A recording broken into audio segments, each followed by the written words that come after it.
Hello दोस्तों, agree दर्पण के ऑनलाइन डिजिटल प्लेटफॉर्म पे आपका हार्दिक स्वागत एंड अभिनंदन करता हूं। आशा करता हूं आप कुशल मंगल होंगे और आपकी स्टडी बहुत शानदार चल रही होगी। आज का जो हमारा सेक्शन रहने वाला है, इस सेक्शन के अंदर हम मोस्ट इम्पोर्टेंट वेजिटेबल क्रॉप भिंडी के बारे में पढ़ेंगे। अब हम भिंडी क्रॉप स्टार्ट कर रहे हैं। भिंडी से काफ़ी बार एग्ज़ाम के अंदर क्वेश्चन पूछे गए हैं। ठीक है जी, तो सबसे पहले अपन बात करते हैं भिंडी के अन्य नाम। भिंडी को हम किस अदर नाम से भी जानते हैं। ठीक है जी, तो आपको ध्यान रखना है, इसे हम ओकरा भी बोलते हैं, ओकरा इंग्लिश के अंदर, ये भी आपको याद रखना है। भिंडी भी बोलते हैं हिंदी के अंदर। उसके अलावा इसे हम लेडी फिंगर भी बोलते हैं, लेडी फिंगर। तो ये भी आपको ध्यान रखना है। भिंडी के अदर नाम कौन कौन से हैं। उसके अलावा इसका साइंटिफिक नेम यानी कि इसका वैज्ञानिक नाम, भिंडी का वैज्ञानिक नाम क्या है? एब्लोमोस्कस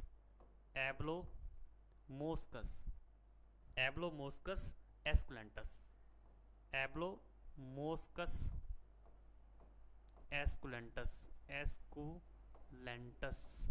एब्लोमोस्कस एस्कुलेंटस, ये आपको याद रखना है। एब्लोमोस्कस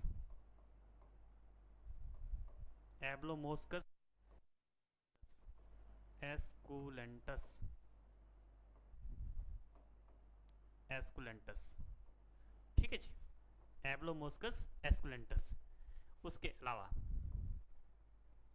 इसका जो कुल है मोस्ट इम्पोर्टेंट है, यानी कि इसकी फैमिली भिंडी है वो किस फैमिली से बिलोंग करता है? मालवेसी फैमिली से। किस फैमिली से बिलोंग करता है? मालवेसी फैमिली से।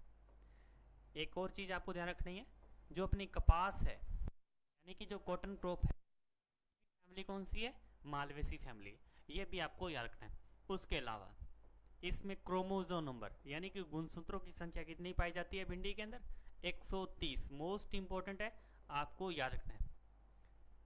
कुछ और स्पीसीज है वो आगे अपन डिस्कस करेंगे, उसमें भी क्रोमोसोम कितने पाए जाते हैं। एक और आपको ध्यान रखना है, 190। एक अपने भिंडी की एक स्पीसीज है एब्लोमोस्कस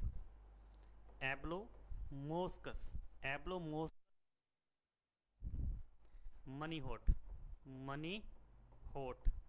होट वैरायटी है, ये स्पीसीज है।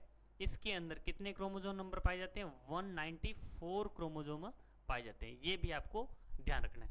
ठीक है जी। उसके अलावा जो भिंडी है, भिंडी का जो फ्रूट टाइप यानी कि फल प्रकार कौन सा है?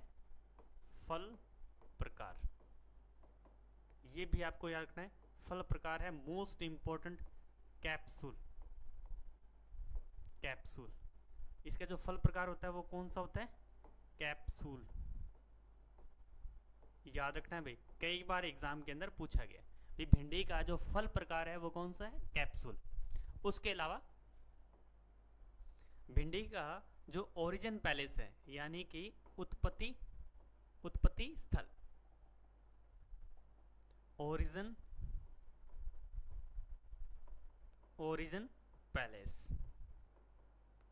पैलेस कौन सा है? अफ्रीका। मोस्ट इंपॉर्टेंट है, अफ्रीका। भी जो भिंडी है, भिंडी का जो ओरिजिन पैलेस है वो कौन सा है? अफ्रीका। ये आपको ध्यान रखना है। भिंडी के जो अदर नाम कौन कौन से हैं? ओकरा है, भिंडी भी बोलते हैं हम, लेडी फिंगर भी बोलते हैं। वैज्ञानिक नाम कौन सा है? एब्लोमोस्कस एस्कुलेंटस। उसके अलावा फैमिली कौन सी है? Malvaceae family. जो कॉटन है या कपास है, कपास भी किस फैमिली से बिलोंग करती है? मालवेसी फैमिली से बिलोंग करती है। उसके अलावा भिंडी के अंदर क्रोमोसोम नंबर कितने होते हैं? 130। एक इसकी मोस्ट इंपॉर्टेंट वैरायटी है एब्लोमोस्कस मनी होट। ठीक है, इसकी जो वैरायटी है उसके अंदर कितने पाए जाते हैं? 194। ठीक है, वैरायटी नहीं सॉरी, ये स्पीसीज है, ये आपको याद रखना है। उसके अलावा ओरिजिन पैलेस कौन सा है? अफ्रीका। मोस्ट इंपॉर्टेंट, इसका जो फल प्रकार है वो कौन सा है? कैप्सूल। ये भी आपको याद रखना है।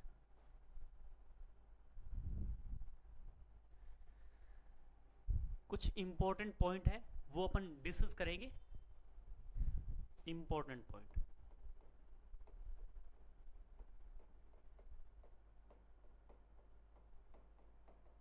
इंपॉर्टेंट पॉइंट, ठीक है जी। सबसे पहले भिंडी, भिंडी आयोडीन, आयोडीन एवं आयरन का, आयरन का प्रमुख स्रोत है।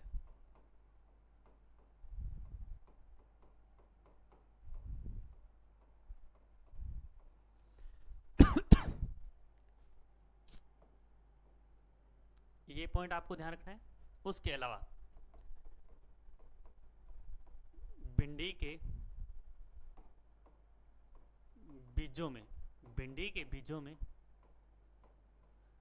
भिंडी के बीजों में अपने ऑयल कंटेंट की बात करें,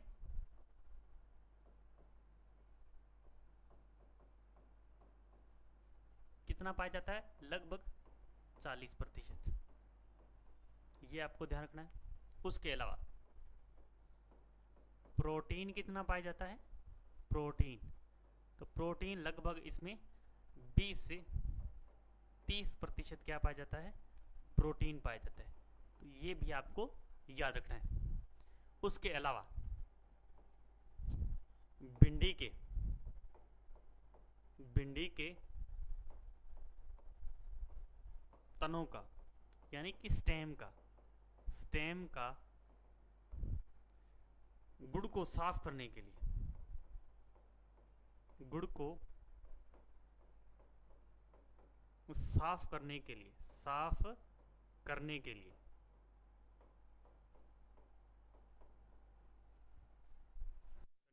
भी यूज करते हैं। भी भिंडी है, भिंडी आयोडीन और आयरन का प्रमुख स्रोत है। भिंडी के बीजों के अंदर ऑयल कंटेंट 40% ऑयल पाया जाता है और इसमें जो प्रोटीन है, प्रोटीन 20 से 30% इसमें प्रोटीन पाया जाता है। उसके अलावा भिंडी के जो तना है या भिंडी का जो स्टेम है, उसका जो अपन यूज किस पर्पज के लिए करते हैं? भी गुड़ को साफ करने के लिए, ठीक है। जैगरी है उसका क्लैरिफिकेशन करने के लिए भी हम क्या है, भिंडी के जो स्टेम है उस या तना है उसका अपन यूज करते हैं। इसके अलावा हम बात करें भिंडी के, भिंडी में जो पॉलिनेशन है वो कौन सा पाया जाता है? Often cross pollination, often cross pollination, often cross pollination, यानी कि बहुधा पर परागन, बहुधा पर परागन पाया जाता है, ठीक है जी। ये आपको ध्यान रखना है। भी जो भिंडी है इसमें जो पॉलिनेशन होता है वो कौन सा होता है? ऑफ्टन क्रॉस पॉलिनेशन, ठीक है जी। किसकी वजह से होता है? इसके अंदर क्या कंडीशन पाई जाती है? प्रोटोगाइनी कंडीशन पाई जाती है। प्रोटोगाइनी कंडीशन, प्रोटोगाइनी पाई जाती है। अब आपके दिमाग में आएगा भी प्रोटोगाइनी क्या होता है? प्रोटोगाइनी होती है भी जो male part, sorry female part है, यानी कि मादा भाग, मादा भाग, मादा भाग, जो पुष्प का जो मादा भाग है वो क्या हो जाता है? नर भाग से परिपक्व हो जाता है। मादा भाग का नर भाग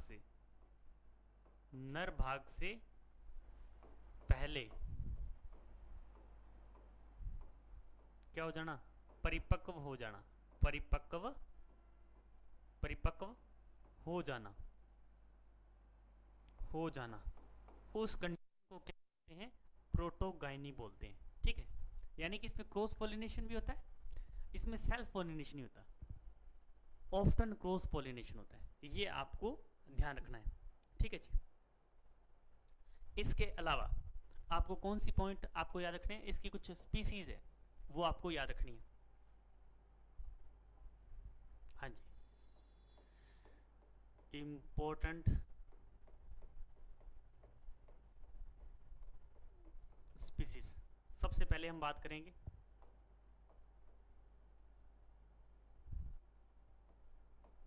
एब्लोमोस्कस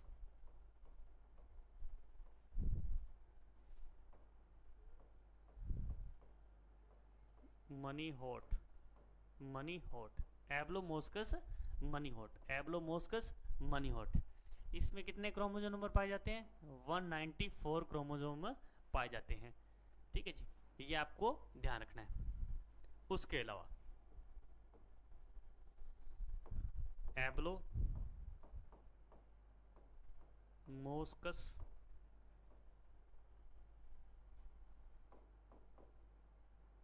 ट्यूबरकुलेंटस, ट्यूबरकुलेंटस,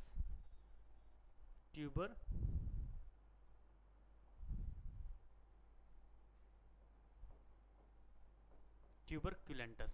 ठीक है जी, इसे हम भिंडी का पूर्वज यानी कि प्रोजिनेटर भी बोलते हैं। प्रोजिनेटर, प्रोजिनेटर क्या होते हैं भाई?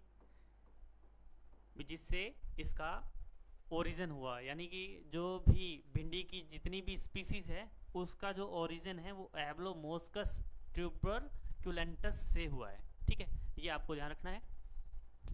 ठीक है जी, इसके अंदर क्रोमोजोम कितने पाए जाते हैं? 58 क्रोमोजोम पाए जाते हैं, ये भी आपको ध्यान रखना है। इसकी और एक स्पीसीज है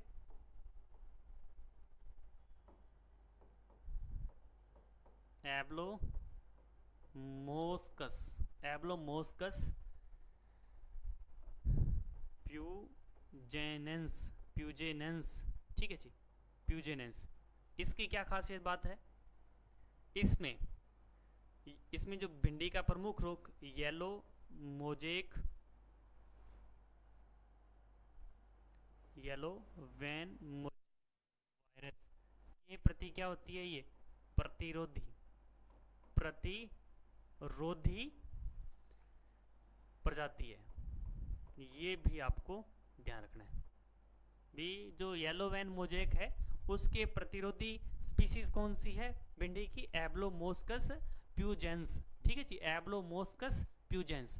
ये येलो वैन मोजेक वायरस है, उसके प्रति क्या है? रेजिस्टेंट होती है, तो ये आपको याद रखना है।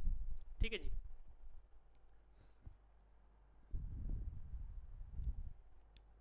अब हम बात करेंगे क्लाइमेट की। भिंडी को कैसा क्लाइमेट चाहिए? ठीक है जी, तो सबसे पहले आपको ध्यान होना चाहिए जो भिंडी है वो किस सीजन की है? मोस्टली खरीफ सीजन, मतलब भिंडी है वो खरीफ सीजन के अंदर लगाई जाती है। खरीफ सीजन यानी खरीफ ऋतु के अंदर, खरीफ ऋतु के अंदर लगाई जाती है। ठीक है जी, ये आपको ध्यान रखना है। इसको क्लाइमेट कैसा चाहिए, ये मोस्ट इंपॉर्टेंट है, आपको कुछ इसमें चीजें याद रखनी है। यदि तापमान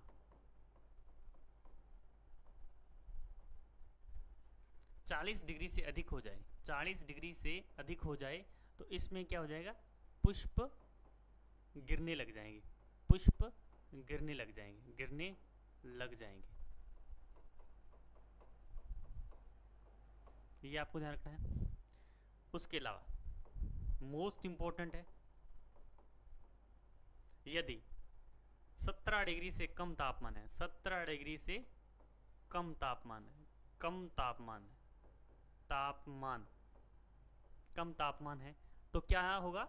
इसमें बीज अंकुरण नहीं होगा, बीज अंकुरण नहीं होगा, यानी कि सीड जर्मिनेशन नहीं होगा। मोस्ट इंपॉर्टेंट है, ये आपको पॉइंट ध्यान रखना है।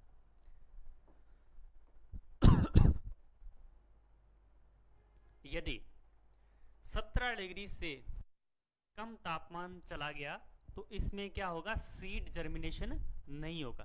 ठीक है जी, ये आपको याद रखना है। अब हम बात करेंगे बीज अंकुरण के लिए। बीज अंकुरण के लिए जो ऑप्टिमम टेम्परेचर है वो कितना है, ये आपको ध्यान रखना है। सबसे ज्यादा या ऑप्टिमम की बात करें 25 से 35 डिग्री सेल्सियस, 25 से 35 डिग्री सेल्सियस उपयुक्त तापमान, उपयुक्त तापमान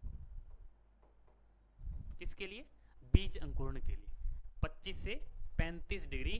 ठीक है जी।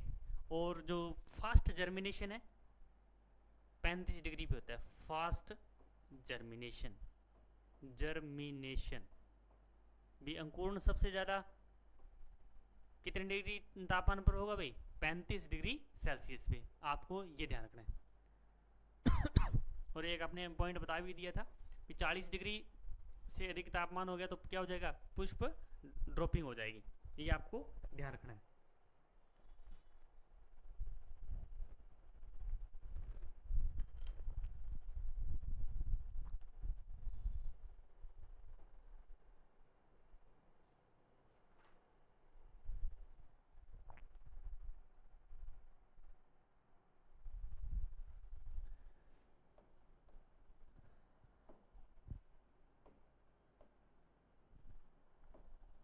अब हम बात करेंगे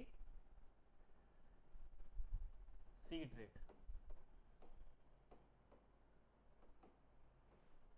यानी कि बीज दर। बीज दर मोस्ट इंपॉर्टेंट है, आपको याद रखनी है। सीड रेट, इसकी दो सीड रेट है वो आपको याद रखनी है। एक तो स्प्रिंग, स्प्रिंग समर में कितनी लेते हैं, 18 से 20 केजी पर हेक्टेयर, आपको याद रखनी है। दूसरी सीड कितनी सीड रेट है वो क्या याद रखनी है, रेनी सीजन के लिए, रेनी सीजन के लिए, रेनी सीजन के लिए, रेनी सीजन के लिए कितनी, 8 से 10 केजी पर हेक्टेयर। हम बात करें भी स्प्रिंग समर, स्प्रिंग समर में सीड रेट कितनी रखते हैं भाई, 18 से 20 केजी पर हेक्टेयर। और रेनी सीजन के अंदर कितनी रखते हैं, 8 से 10 केजी पर हेक्टेयर, यानी कि वर्षा ऋतु, वर्षा ऋतु में कितने रखते हैं, 8 से 10 केजी। और स्प्रिंग समर यानी कि अपन जायद सीजन की भी बोल सकते हैं, जायद सीजन, ग्रीष्म ऋतु होने से पहले का जो सीजन है उस सीजन के अंदर यदि हम भिंडी लगा रहे हैं तो उसमें सीड रेट है वो अपन कितनी रखते हैं, 18 से 20 केजी पर हेक्टेयर। ठीक है जी। उसमें क्यों रखते हैं, हमने ये इसका रीजन भी बताया था। यदि 17 डिग्री से बिलो टेम्परेचर चला गया या 17 डिग्री से नीचे टेम्परेचर चला गया तो उसमें क्या होगा, सीड जर्मिनेशन नहीं होगा। इस कारण इस सीजन में हम क्या है, बीज दर है वो क्या रखते हैं, अधिक रखते हैं। ठीक है जी। बुआई का समय, बुआई का बुआई का बुआई का समय, बुआई का समय। ठीक है जी। एक तो सीजन के अंदर अपन बात कर रहे थे रेनी सीजन के अंदर, यानी कि वर्षा ऋतु में, वर्षा ऋतु या हम कह सकते हैं खरीफ ऋतु, खरीफ सीजन। तो खरीफ सीजन में अपन सोइंग कब करते हैं, जून जुलाई के अंदर, जून जुलाई मंथ के अंदर क्या है अपन सोइंग करते हैं, ये आपको ध्यान रखना है। उसके अलावा जायद सीजन के अंदर, जायद ऋतु के अंदर, जायद ऋतु में कब करते हैं, फरवरी, फरवरी मार्च,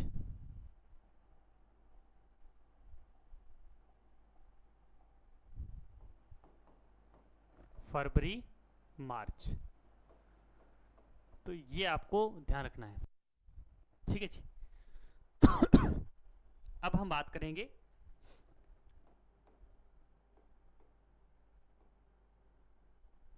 महत्वपूर्ण किस्में। महत्वपूर्ण किस्में तो भिंडी की कौन कौन सी इंपॉर्टेंट किस्में हैं जो एग्जाम के पॉइंट ऑफ व्यू से आपसे पूछी जा सकती है, ठीक है जी। तो सबसे पहले हम बात करते हैं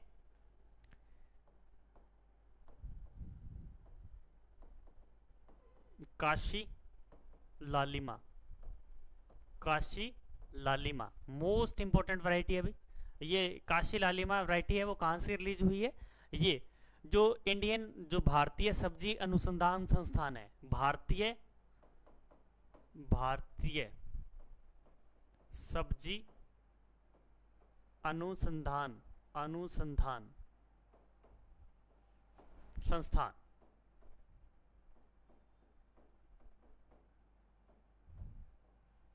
भारतीय सब्जी अनुसंधान संस्थान कहाँ पे है?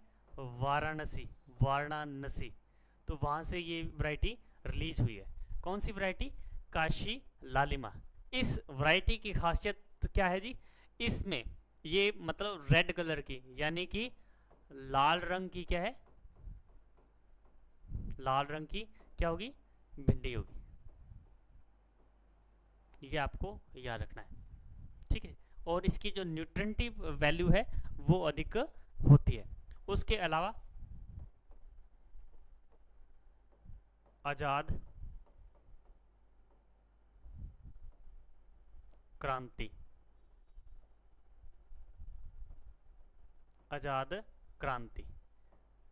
ये मोस्ट इंपॉर्टेंट वैरायटी है, ये आपको याद रखनी है। और परभणी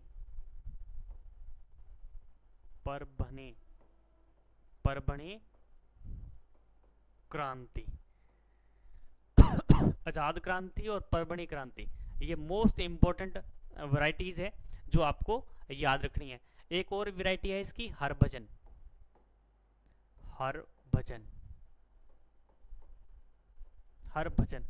एक अपने इंपॉर्टेंट साइंटिस्ट है जिन्होंने इसमें भिंडी के जो ब्रीडिंग है उसके ऊपर काफी काम किया। उनके नाम पर भी एक वैरायटी है, ये भी आपको याद रखनी है, हरभजन नाम, ठीक है जी। हरभजन नाम के वैज्ञानिक थे, उन्होंने इसके ऊपर क्या है काफी ब्रीडिंग के ऊपर काफी काम किया था, ठीक है। तो उनको क्रेडिट देने के लिए उनके नाम पे ये नाम रखा गया है, ठीक है जी।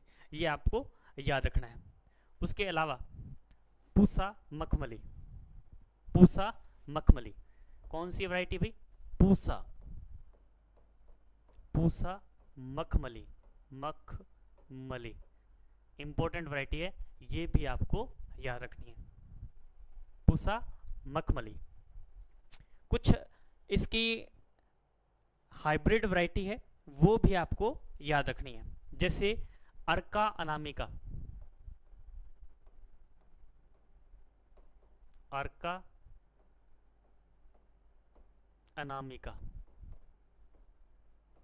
अनामिका मोस्ट इंपॉर्टेंट वैरायटी है।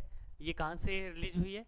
Indian institute of horticulture research जो कि बेंगलुरु के अंदर स्थित है, वहां से अर्का अनामिका वैरायटी है वो रिलीज हुई है, ये भी आपको ध्यान रखनी है। अर्का अभय, अर्का अनामिका, अर्का अभय, ये भी आपको याद रखनी है। ये भी क्या है? हाइब्रिड वैरायटी है। पंजाब पद्मनी, पंजाब पद्मनी,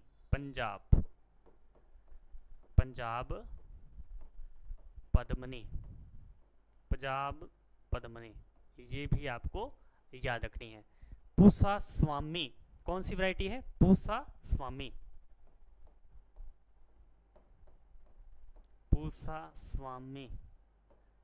स्वामी, ये भी आपको याद रखनी है।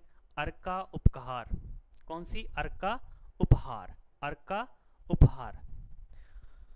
और वर्षा उपहार,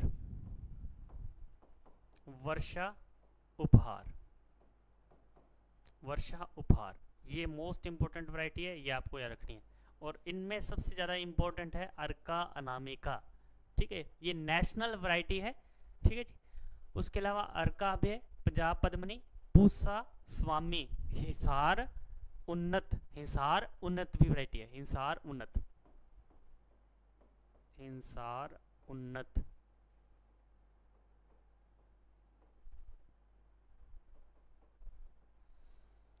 एक बेटा ये आप ध्यान रखना भी जितनी भी वैरायटीज हैं वेजिटेबल की हैं, ये मोस्ट इंपॉर्टेंट है, आपको सभी वैरायटीज हैं इनको बार बार लिख कर याद करनी है, तभी जाके आपको क्या है ये सारी की सारी वैरायटी याद होंगी। जैसे मैं एक बार फिर रिपीट कर देता हूँ, कौन कौन सी, काशी लालिमा है, आजाद क्रांति है, परबनी क्रांति है, हरभजन है, पूसा मखमली। इसमें काशी लालिमा है सबसे इंपॉर्टेंट वैरायटी है, परबनी क्रांति और आजाद क्रांति ये भी एग्जाम के अंदर काफी बार पूछी गई है, पूसा मखमली। उसके अलावा अर्का अनामिका, अर्का अभय, पंजाब पद्मनी, पूसा स्वामी, ये वैरायटी भी आपको क्या है याद रखनी है।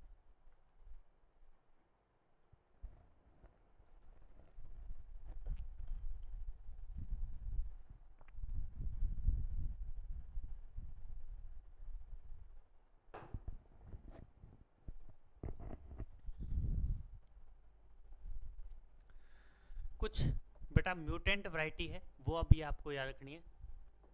म्यूटेंट वैरायटी यानी उत्परिवर्तन से तैयार, उत्परिवर्तन, उत्परिवर्तन से तैयार किस्में, उत्परिवर्तन से तैयार किस्में कौन सी है भाई, पंजाब 8, पंजाब 8, पंजाब 8 है, ये म्यूटेंट वैरायटी है, ये आपको याद रखनी है। एक और है बेटा M D, M D, M D U first, M D U first, M D U first, ये दोनों वैरायटी है, क्या है ये म्यूटेंट वैरायटीज है, ये आपको याद रखनी है, ठीक है जी। उसके अलावा इसके कुछ इंपॉर्टेंट रोग हैं वो भी आपको याद रखने हैं, जैसे कि yellow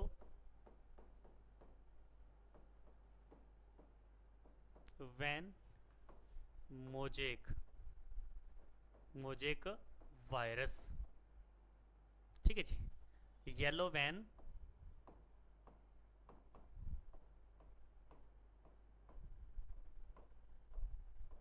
mosaic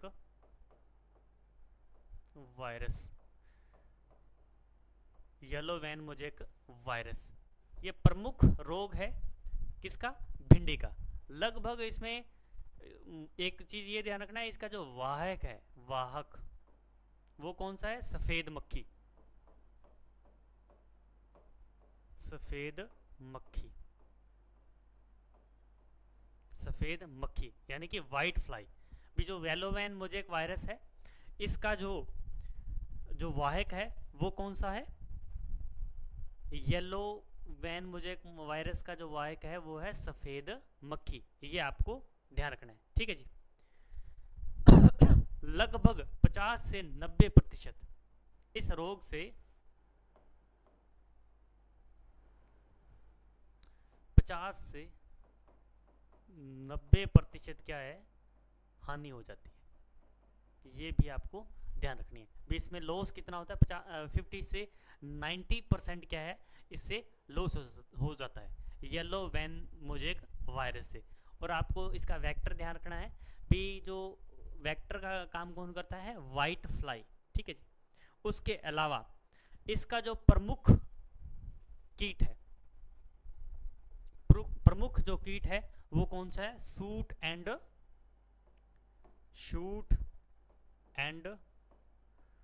fruit borer, shoot and fruit borer,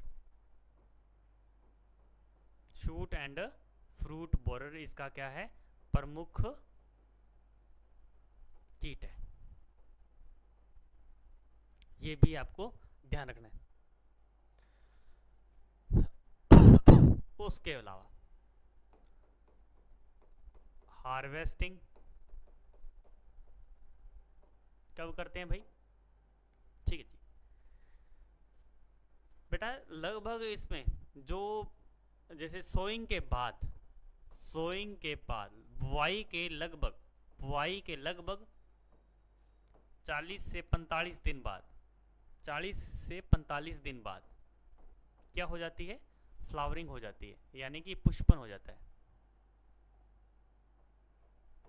पुष्पन स्टार्ट हो जाता है। फ्लावरिंग के लगभग 6 से 8 दिन बाद फ्रूट क्या हो जाता है? डेवलप हो जाता है। ठीक है, और जो फ्रूट की जब अपन हार्वेस्टिंग करते हैं ना, हार्वेस्टिंग ये मोस्ट इंपॉर्टेंट है, ये आपको ध्यान रखनी है। हार्वेस्टिंग के लिए जब हम जो फ्रूट है वो 6 से 8 सेंटीमीटर उसकी जो लेंथ होगी ना, वो क्या होता है? मोस्ट प्रेफर की जाती है। किसके द्वारा? जो प्रोड्यूसर्स हैं। 6 से 8 सेंटीमीटर क्या है, जो उसकी जो लेंथ है वो क्या है? प्रेफर की जाती है। तो ये आपको ध्यान रखना है। आज का जो सेक्शन है वो हम यहीं स्टॉप करने जा रहे हैं। हमारा जो नेक्स्ट जो क्लास रहेगी उसमें हम मोस्ट इम्पोर्टेंट कोई अदर वेजिटेबल क्रॉप है वो डिस्कस करेंगे। जय हिंद, जय भारत।